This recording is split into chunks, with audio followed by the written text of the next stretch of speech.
የዛሬ ቁርሳችን በሰላም በልተን ጨርሰናል። ታውቃላችሁ ብዙ ጊዜ ያረፈድኩኝ ቁርስ ሰራ ቤት እንጣላለን እንደምላችሁ።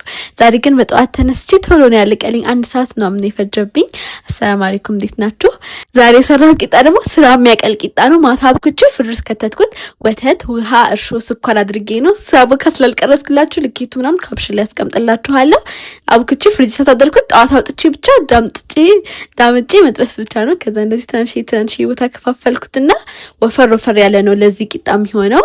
ለዛ ወፈር አድርጋችሁ ትደምጡታላችሁ። የኦንላይን ክላስ ደግሞ ማስተማር እንደጀመርን ታውቃላችሁ። ብዙዎቻችሁ የተመዘገባችሁ ነው። መዝገብ እንፈልጋለን ያላችሁ ስጠይቁኝ ነበር። ሙሉ መረጃ ባዮ ላይ ያለ ስልክ ቁጥራችንም ዛሬ ስላለ እየደወላችሁ መመዝገብ ትችላላችሁ። በኦንላይን ስለምሰጥ በፈለጋችሁ በሳት ሆናችሁ መማር ትችላላችሁ።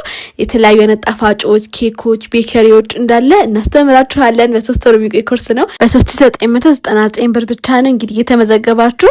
ከዛ ቂጣውን እንደዚህ ጠባብሼ ከጨረስኩኝ በኋላ ለእንቁላሉ ደግሞ ሽንኩርትና ዘይት አንድ ላይ ከጠበስኩኝ በኋላ አንድ ራስ ከግማሽ የሚያህል ሽንኩርት ማለት ነው። ቲማቲሙ ደግሞ መቀቀል ነው ያለበት። ለዚህ እንቁላል አሰራር መከተፍ የለበትም። 2 ቲማቲም ቀቀልኩኝ።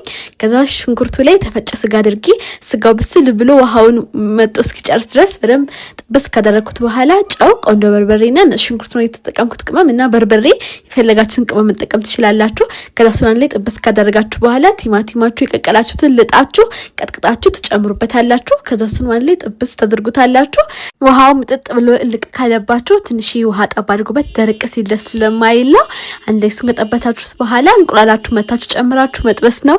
ከላይ ድንብላልም ቃሪያ የሚፈልጋችሁት ነገር አድርጋችሁ መቅረፍ ትችላላችሁ። ሞክራችሁ አሳውቁኝ። ወዳችኋለሁ። ቻው